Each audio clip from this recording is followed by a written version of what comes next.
राजस्थान की खबरें अब सिर्फ देखिए ही नहीं, पढ़िए भी हमारी वेबसाइट rajasthantak.com पर। राजस्थान में जिस तरह से विधायकों का इस्तीफा देना और उसको फिर वापस लेने की कवायद सामने आ रही थी, उसको लेकर बीजेपी कांग्रेस के ऊपर हमलावर हो चुकी है। प्रदेश में इसी महीने बजट सत्र शुरू होना है और उससे पहले बीजेपी के वरिष्ठ नेता और उप नेता विपक्ष राजेंद्र राठौड़ ने कहा है कि सरकार बचाने के लिए गहलोत का ड्रामा था कि विधायकों से इस्तीफा दिलवाया गया, उसके बाद उनको इस्तीफा वापस लेने के लिए कहा गया और ये जो विधायकों का इस्तीफे का मसला था ये राजस्थान के उच्च न्यायालय में भी पहुंचा। हमारे साथ बात करने के लिए कैबिनेट मंत्री प्रताप सिंह खाचरियावास हैं। खाचरियावास जी, जिस तरह से पूरी कवायद सामने आई, क्या आपको लगता है और बीजेपी जिस तरह से हमलावर है उसके बारे में क्या कहेंगे? बीजेपी बेसलेस पॉलिटिक्स कर रही है कंट्री में। राहुल गांधी ने इतनी बड़ी यात्रा की, भारत जोड़ो यात्रा, राजस्थान से होकर गुजरे, बीजेपी फेल हो गई। जो सवाल उठाए भारत जोड़ो यात्रा में, जो सवाल उठाए कांग्रेस ने देश में, उनका जवाब देती नहीं है। आटे पर टैक्स लगता है 5%, उसके बाद उसका पराठा बनता है तो उसके ऊपर लेते हैं 18%, 23% टैक्स कभी लगा है? एक चीज पर 2 बार, आटे से तो पराठा बनता है। अब बीजेपी के पास इश्यूज नहीं है, तो राजस्थान की सरकार जब वेलफेयर में और डेवलपमेंट के काम में नंबर 1 पर खड़ी है, तब बीजेपी 4 सालों में अपोजिशन की भूमिका निभा नहीं पाती।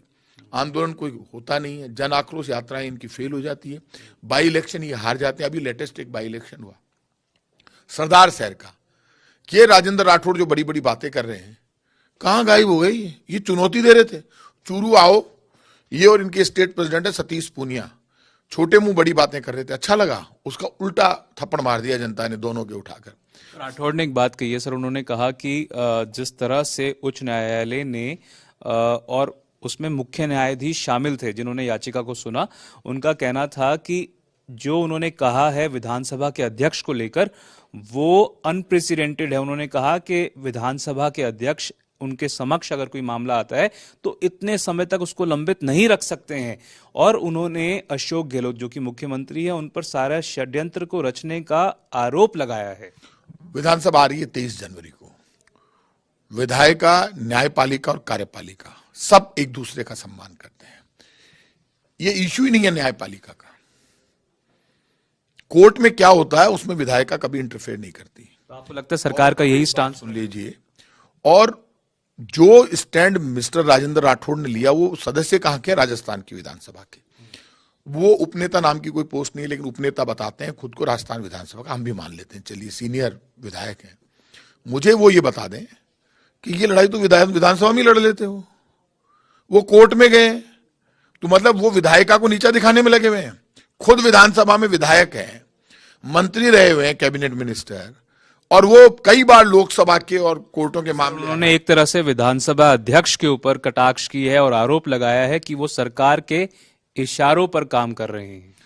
जो विधायक बीजेपी के हैं मिस्टर राजेंद्र राठौड़, वो विधानसभा की शक्तियों को कमजोर करके देश में लोकतंत्र को कमजोर करने की कोशिश कर रहे हैं। इससे डेमोक्रेसी कमजोर नहीं होती। और यदि किसी विधायक ने इस्तीफा दिया नहीं दिया, उनको तो दिया नहीं। सच्चाई क्या है खाचरियावास जी, इस्तीफा दिया गया है या नहीं दिया गया? कहा जा रहा था कि 90 से ज्यादा विधायकों ने इस्तीफा दे दिया, और अगर दे दिया है तो क्या उन्होंने वापस ले लिया है इस्तीफा? सच्चाई देव जी, ये सब बातें आज तक पे बहुत बार हो चुकी। अब ये सब बातें खत्म हो गई, क्योंकि राहुल गांधी जी की यात्रा राजस्थान में बहुत सफल रही। ऑल इंडिया कांग्रेस कमेटी के आदेश आ चुके, सब मामले कांग्रेस पार्टी के घर के मामले हैं, सब खत्म हो गए, सब नेता एक साथ चल रहे हैं, आगे चल रहे हैं। बीजेपी की तो आदत पड़ गई फटे में टांग अड़ाने की। भारतीय जनता पार्टी के साथ प्रॉब्लम यह है कि इनमें इंटरनल फाइट चल रही है वसुंधरा जी से। तो अपने आप को बड़ा नेता दिखाने के लिए ये भाई साहब पधारे हैं हाई कोर्ट में। पहले विधानसभा आ रही है, विधानसभा में डिस्कस करना आ रही है। विधानसभा रूल्स रेगुलेशन से चलती है। विधायकों ने इस्तीफे दिए, कब दिए, नहीं दिए, वो सारी बात बीजेपी अंदर उठाए। क्या लगता है कि बीजेपी खेमेबाजी, अंदरूनी खेमेबाजी को छुपाने के लिए ये सब कर रही है आपके साथ? बीजेपी के पास इश्यूज नहीं है।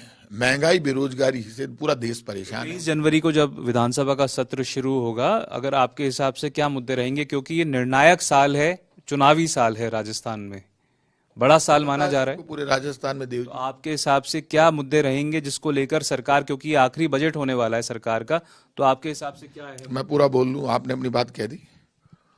मुद्दा एक ही है कि राजस्थान में बीजेपी फेल हो गई। 1 महीने पहले बाई इलेक्शन आ रही है, बीजेपी 27,000 वोटों से। इन्होंने जो आपके राठौड़ साहब हैं, इन्होंने और सतीश पूनिया जिनके प्रदेश अध्यक्ष ने चुनौती दी थी डायरेक्ट, छोटे मुंह बड़ी बात, राहुल गांधी जी को कि आप यहां आइए चूरू में, बुरी तरह से हराएंगे। बुरी तरह से हार गए। ये इश्यू है महंगाई, इश्यू है पेट्रोल डीजल की महंगाई, आटे दाल चावल की, उस पर हिसाब पूछेंगे इनसे। और अभी राहुल गांधी की यात्रा तो सफल हो गई, किराएदार पर से 18% टैक्स लगा होता, जीएसटी हटा ली। कितनी जीएसटी कम की है? ये असर है। जितना राहुल गांधी और कांग्रेस मजबूत होगी उतने टैक्स कम होते जाएंगे, महंगाई कम होती जाएगी। जी, आपने कहा कि सबको पता है कि राजस्थान में चुनाव होना है इस साल, पर पिछले 20 साल से ज्यादा समय से कांग्रेस रिपीट नहीं कर पाई है अपने आप को सत्ता में कंसेक्यूटिवली। कल रघु शर्मा जी से बात हो रही थी, उनका कहना था कि मतभेद जो हैं वो पीछे छोड़ने होंगे, नेताओं को एकत्रित होकर इकट्ठे होकर लड़ाई करनी पड़ेगी। पर अगर क्या आपको लगता है कि नेतृत्व जो पार्टी का हाईकमांड है, अगर वो कोई फैसला लेता है तो सारे के सारे विधायक एक लाइन में उनकी बात को मानेंगे? हाईकमांड इस देश में कांग्रेस हाईकमांड के आधार पर, और कांग्रेस हमेशा एआईसीसी के निर्देशों पर चलती है, इतना ध्यान रखना। कांग्रेस की यात्रा आपने राहुल गांधी जी की देखी, राजस्थान पूरा जॉइंटली उनके पीछे पीछे चल रहा था। आगे भी राहुल गांधी जी के नेतृत्व में आप ये मानकर चलना 2024 में बीजेपी को जमीन सुहाने की तैयारी है। 2023 में पहली बार ऐसा होगा जब कांग्रेस की सरकार रिपीट करेगी राहुल गांधी के कोई नेतृत्व परिवर्तन के आसार नजर आ रहे हैं? देश का एक नेता है ना राहुल गांधी।